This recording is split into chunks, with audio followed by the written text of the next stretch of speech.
오늘 말씀은 마태복음 16장 24절입니다. 마태복음 16장 24절입니다. 다 같이 마태복음 16장 24절 시작. 이에 예수께서 제자들에게 이르시되 아무든지 나를 따라오려거든 자기를 부인하고 자기 십자가를 지고 나를 좇을 것이니라. 다시 한번. 이에 예수께서 제자들에게 이르시되 아무든지 나를 따라오려거든 자기를 부인하고 자기 십자가를 지고 나를 좇을 것이니라. 아멘. 네, 오늘 말씀 제목은 나의 권리를 포기하라. 나의 권리를 포기하자.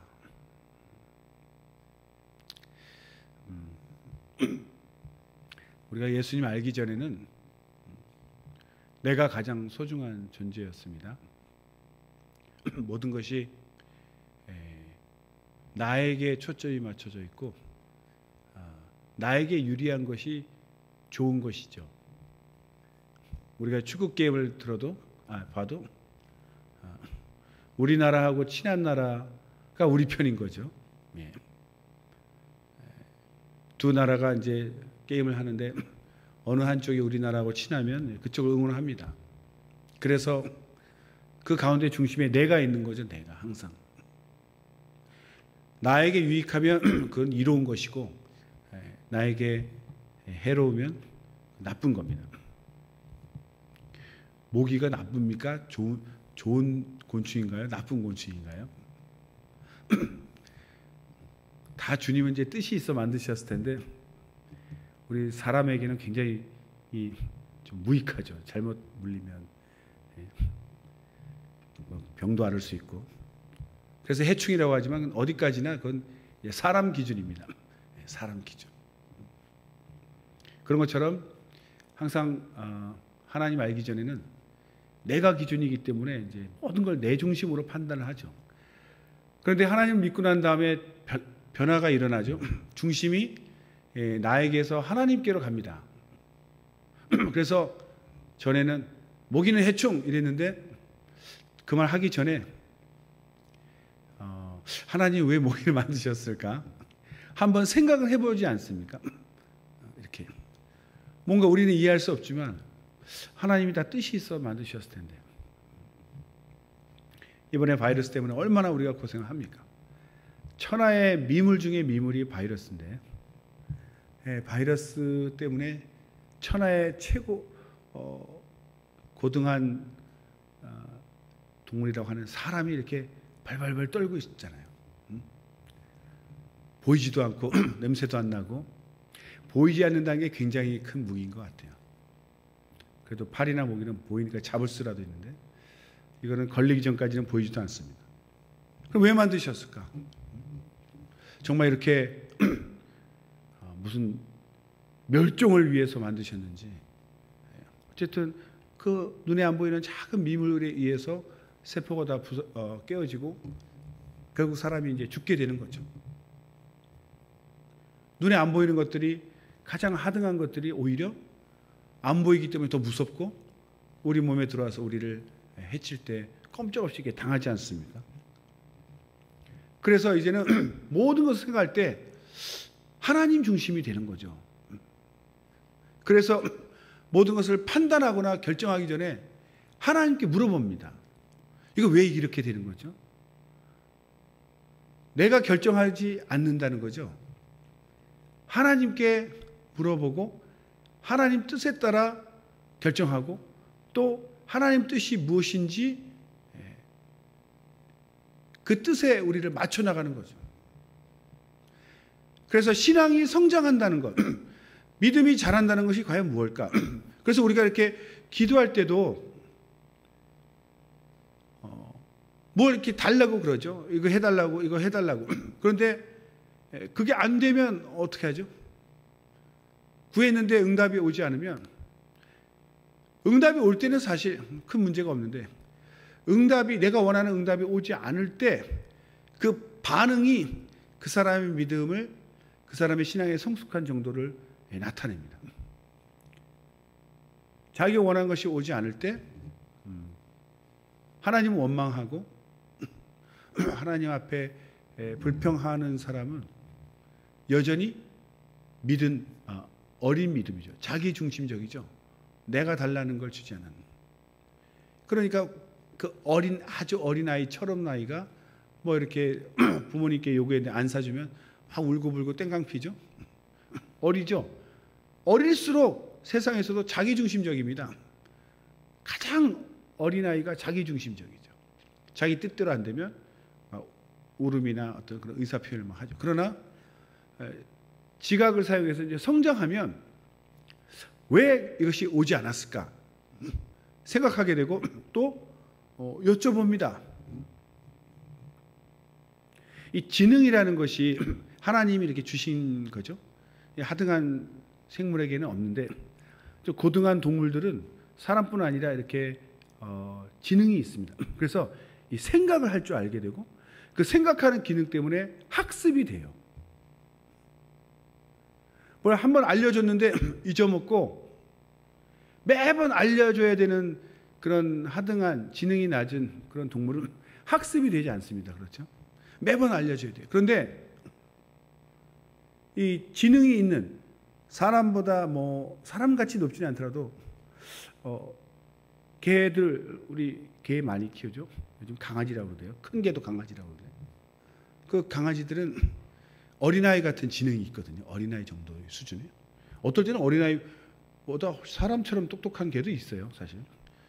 그런데 그 개도 이렇게 훈련시킬 때 보면 훈련을 시킵니다. 근데 보니까 짐승들은 사람하고 다른 것이 이제 먹을 거 앞에는 자존심이 없어요. 사람은 이렇게 자존심이 체면이 있어서 먹고 싶어도 이렇게 안 먹을 수 있고 안 좋아하는 척할 수 있지만 짐승들은 배고프면 아무 생각 없어집니다. 그래서 먹이를 가지고 훈련을 시킨다 그래요. 말귀를 못 알아듣죠. 들어가라 그런다고 뭐 알아듣겠습니까? 사람 말을.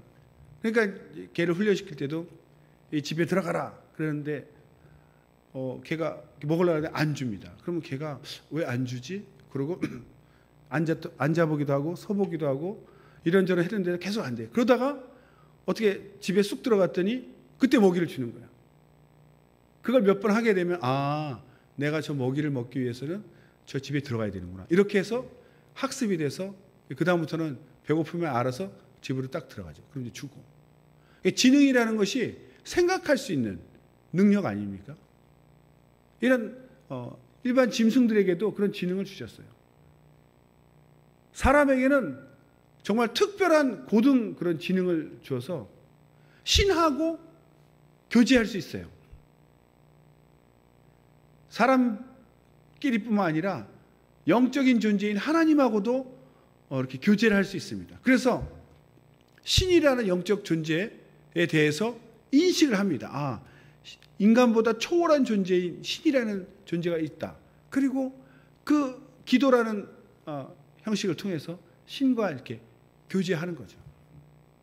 무엇이 이렇게 원하는 것이 오지 않거나 안 될 때는 하나님 왜 안 되는 거죠? 이유가 뭐죠? 물어보는 거예요. 그래서 신앙이 자라면 자랄수록 사실 기도라는 것은 하나님 원하는 것을 받아내는 것이 아니라 하나님 뜻에 자신을 맞춰가는 하나님 뜻을 분별해가는 과정이 사실 기도하는 큰 목적입니다. 그러니까 믿음이 어릴 때는 그냥 자기 원하는 것만 구하고 원하는 것이 오지 않으면 막 화내고 뭐 원망하고 뭐 시험 들기도 하고 이러지만 사실 기도라는 것이 왜 기도 응답이 오지 않을까? 우리가 알죠. 어떤 것은 기도했는데 금방 마음에 품기만 해도 응답이 오는 경우가 있고 어떤 경우는 금식해도 오지 않는 경우도 있습니다. 왜 이런 일이 있을까?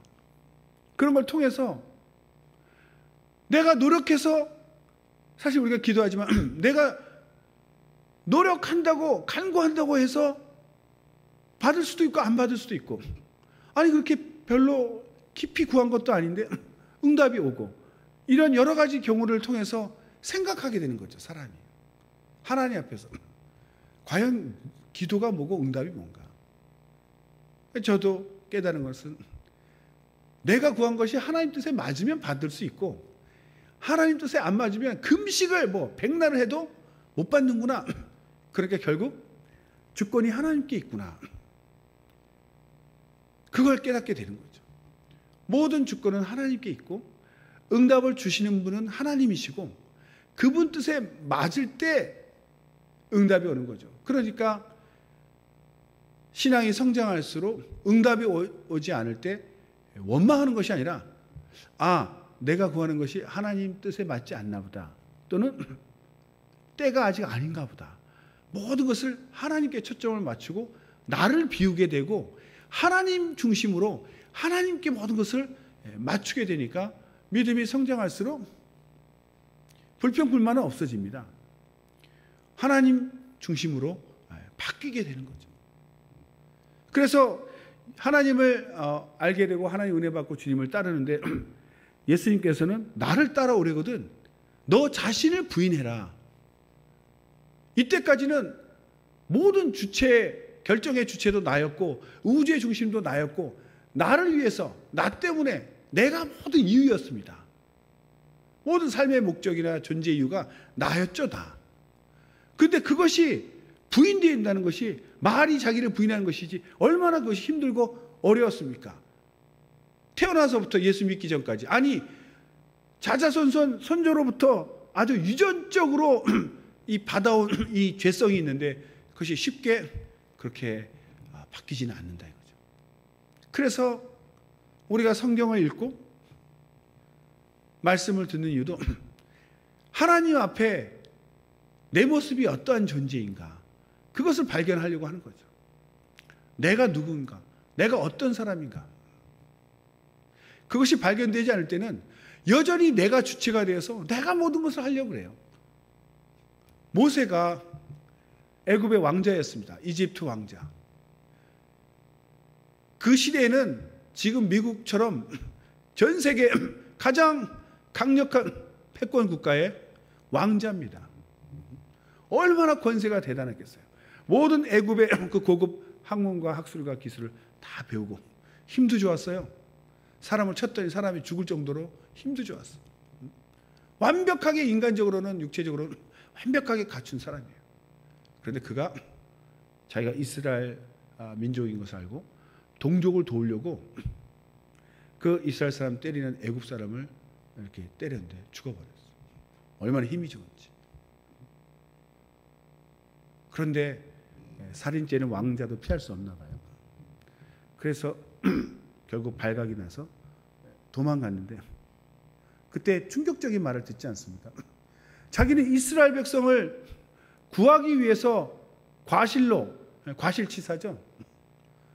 그래도 목적은 이스라엘 돕기 위해서인데 오히려 자기가 돕고자 하는 이스라엘 백성이 자기를 향해서 고마운데 빨리 자리를 피하세요. 뭐 이런 정도가 아니라 누가 너를 우리 재판관으로 세웠느냐. 도와준 사람에게 아주 충격적인 말을 합니다. 얼마나 상처받고 놀랐겠어요. 결국 도망갔는데 오히려 이제 40년이 지나서 나이 40일 때는 가장 원숙한 나이였다면 나이 80이 되면 그저 피해서 아무도 없는 데서 그냥 양치고 있는 그냥 할아버지가 된 거죠.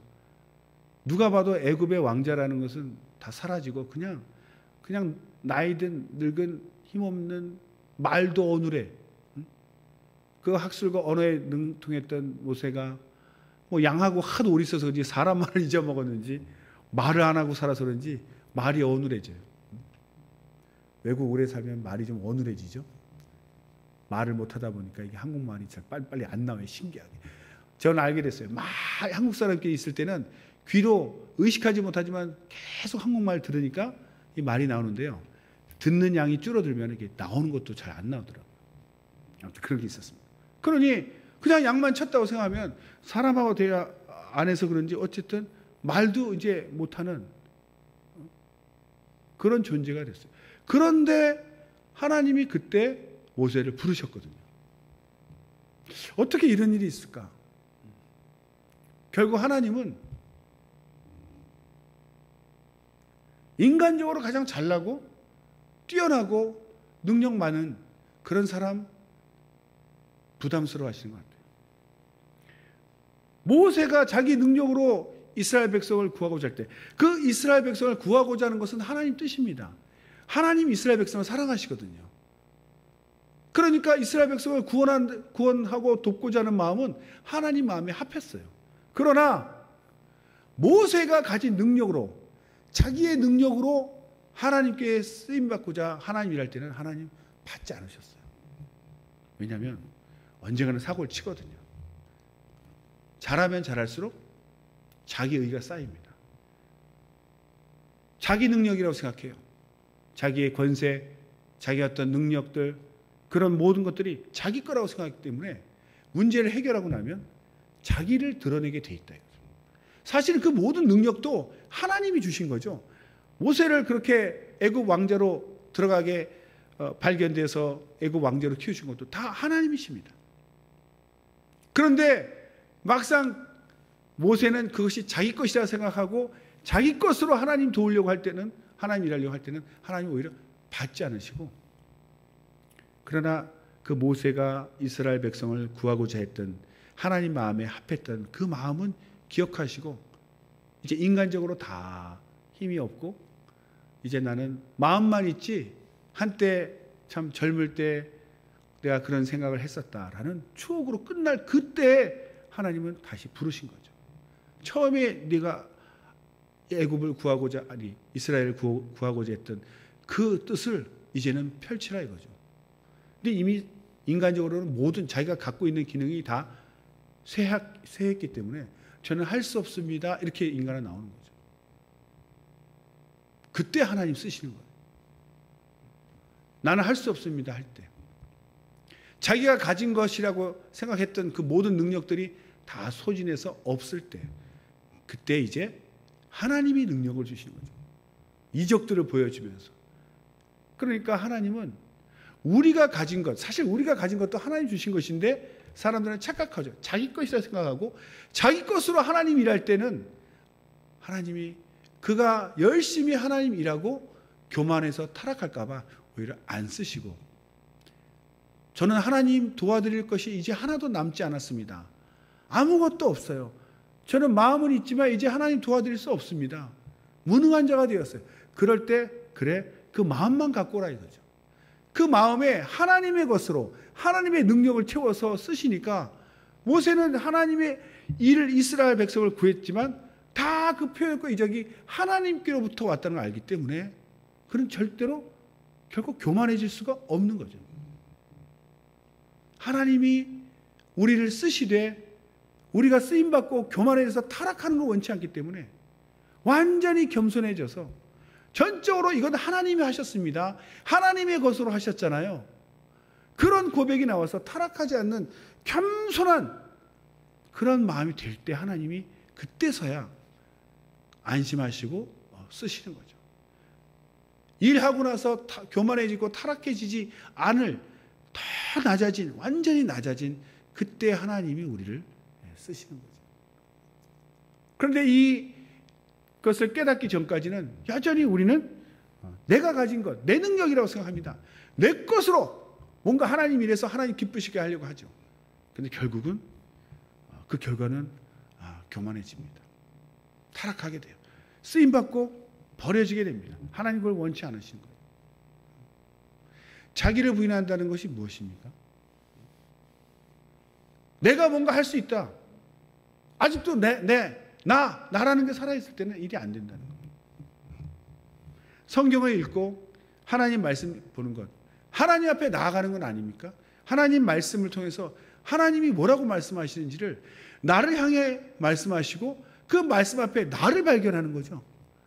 나를 발견하면 결론이 뭡니까? 난 죄인이구나. 하나님 앞에 나는 영원한 죄인이구나. 그런 나를 구해 주시다니. 그러니까 하나님 앞에서 항상 고마움과 감사한 마음, 은혜밖에 없는 거죠. 그래서 정말 믿음이 최고로 좋은 경지에 이르면 사도 바울처럼 나는 괴수 중에 괴수다. 죄인 중에 괴수다. 죄인 중에 가장 큰 죄인입니다 라는 그 고백이 그냥 하나님 듣기 좋게 그냥 입에 이렇게 무슨 듣기 좋게 하는 그런 사탕발림 같은 말이 아니라 정말 사도 바울은 그게 느낀 거죠. 그럼 사도 바울만 죄인 중에 괴수면 우리는 그 다음이겠습니까? 아니죠. 누구나 똑같이 그런 감동을 받고 그런 고백을 할 때 가장 낮은 자, 죄인 중에 괴수라면 다른 죄인을 볼 때 무슨 말을 할 수 있겠습니까? 내가 더 나쁜 놈이고 내가 더 큰 죄인인데 다른 사람 죄 짓는 것 할 때 뭐라 이렇게 정죄할 수 있겠을까요? 정죄는 못한다 이거죠. 내 의가 남아있고 아직도 내가 살아있을 때는 다른 사람의 부정한 것이나 다른 사람의 죄를 보면 막 판단이 되죠. 화도 나고 그러면 안 돼 이렇게 판단이 되죠. 그건 내가 살아있다는 증거입니다. 아직도 내가 하나님 자리에 앉아있고 내 기준이 의가 되어서 남을 판단하고 있는 거죠. 항상 저도 거기서 걸려 넘어져요. 저러면 안 되지. 운전하다가도 좀 누가 불법하면 잘 못 참았습니다. 불법이 잘했다는 것이 아니에요. 분명히 불법을 하면 그건 잘못됐지만 잘못된 그 불법자를 향해서 내가 정죄할 수 없다는 거죠. 내가 더 죄인인데 그 사실을 내가 깨달았는데 어떻게 정죄하겠습니까? 나는 1억을 훔친 사람이에요. 그런데 100만 원 훔친 사람한테 야, 이 도둑놈아 이럴 수 있겠습니까? 그렇게 살면 안 되지. 남의 돈을 훔치면 어떡해. 이렇게는 얘기할 수 있겠죠. 그런데 어떻게 자기가 자기 자신을 아는데요. 내가 얼마나 큰 죄인인지 아는데 자기보다 죄 덜 지은 사람을 향해서 어떻게 정죄를 하겠습니까? 그 사람을 정죄하고 판단한다는 이야기는 아직도 자기가 죄인인 것을 모르는 거죠. 모르니까 담대하게 너 그러면 안 돼 이렇게 막 판단하고 야단칠 수 있겠죠. 알고 어떻게 이렇게 하겠습니까? 사람이 자기 자신을 아는데. 그러니까 믿음이 사실 성장했다, 성숙했다는 뜻은 하나님 앞에 자기 모습을 아는 자죠. 발견한 자. 제가 죄인 중에 괴수입니다. 얼마나 많은 사람을 힘들게 하고 괴롭혔지 모릅니다. 그걸 깨닫고 그런 나를 용서해 주시다니 그 용서받은 사람은 이제 다른 사람을 향해서 감히 판단할 수 없습니다. 권면은 할 수 있겠죠. 그렇게 살면 안 된다고. 판단하거나 정죄할 수는 없는 거죠. 그러니까 이 벌써 말할 때 이 태도나 이 자세가 달라집니다. 자기 의가 있는 사람은 화가 나죠. 왜? 그러면 안 된다니까 막 판단하고. 그러나 자기가 죄인인 거 아는 사람은 아주 작게 얘기하겠죠. 자기가 빠져나왔으니까 그렇게 살면 안 된다고 뭐 이렇게 권면하고 좋은 말로 이렇게 타이르겠죠. 어떻게 판단하겠습니까? 그러니까 우리가 주님을 따른다 하면서 주의 제자가 된다고 하면서 내가 여전히 살아있고 내 기준으로 내 판단으로 주의를 따르면 예수님을 돕는 자가 아니라 예수님을 망치게 하는 자가 될 수 있어요. 자기 부인이 안 되는 거죠. 그러니까 주님은 우리가 예수님 따르는 제자 되기를 원하십니다. 다 우리가 예수님 닮은 제자 되기를 원하세요. 그래서 부르시지만 나를 따라오려거든 너를 부인해라. 너 자신을. 그 뭐냐면 너의 기준 모든 것을 다 내려놔야 된다는 거죠. 내려놓은 것 같은데 회개한 것 같은데 또 상황이 닥치면 또 불쑥 올라오죠. 덜 내려진 겁니다. 그러니까 항상 자기 십자가를 지고 있다는 것이 뭡니까? 얼마나 무겁겠어요. 그리고 십자가 뭡니까? 죽으러 가는 거 아닙니까? 죽으러 가는 사람이 무슨 말이 있어요? 뭐 살았을 때라 큰 소리 치지만 내가 이제 죽으러 갈 사람인데 죄인인데 죽으러 가는데 무슨 말을 하겠어요? 그러니까 십자가를 진다는 얘기는 내가 지금 무슨 일을 하고 있는지를 몸으로 체험하고 있는 겁니다. 내 몸에 지금 그 거친 나무가 걸려서 이 무겁고 힘든 이게 뭐냐 이거죠. 주님 따라 죽으러 가는 길이죠. 그 십자가를 지고 있으면서 몸으로 온몸으로 그 십자가를 체험하면서 잊지 않는 거죠. 난 지금 죽으러 가는 거다. 나를 부인해야 된다. 그 음성을 듣게 되는 거죠. 그런 자가 주님이 시키면 시키는 대로 하자면 하자는 대로 오직 순종, 그런 자가 주님을 따를 수 있는 제자의 자격이 되는 거죠. 자기가 부인되지 않으면 십자가도 던질 겁니다. 무겁다고. 자기 판단으로 다 판단. 뭐 굳이 십자가를 지고 갑니까? 편하게 갈지도 몰라요. 그래서 주님은 우리가 예수님을 따른다는 것은 결국 자기가 하나님 앞에 죄인인 것을 깨닫고, 그것도 죄인 중에 괴수란 걸 깨닫고 그 받은 은혜를 사실 전하는 거 아닙니까? 여러분, 우리 모두 죄인이에요, 이렇게 말하면 안 되고 그냥 내가 죄인이었습니다라고 얘기하면 사람들은 이제 그게 퍼져나가는 거예요. 그게 교만한 상태라면은 여러분 회개하세요 이렇게 하겠죠. 그러면 속으로 사람들이 너나 회개하세요 뭐 이렇게 반응하겠죠. 전혀 효과 없습니다. 그런데 뭐 우리 모두 회개합시다. 아니 그냥 하세요 혼자. 근데 내가 죄인입니다 이렇게 얘기하면요, 이 사람 죄인이야? 그렇지만 오히려 하나님이 원하시는 방법은 너를 부인하고 내가 죄인입니다라고 할 때 신기하게 나는 그냥 내가 죄인이라고 얘기했는데 하나님은 그 사건을 통해서 다른 사람이 그럼 나도 죄인이구나 이게 막 퍼져나가는 거예요. 그래서 내 방식대로 내 판단대로 내 지혜대로 하는 것이 아니라 나를 완전히 내 권리와 내 모든 의를 다 포기하고 하나님만 따를 때 오히려 내 이성과 지혜로는 일이 안 될 것 같지만 거기서 하나님이 생수의 강이 터져 흐르고 하나님의 이적들이 나타나서 그때부터 하나님이 일하시는 거죠.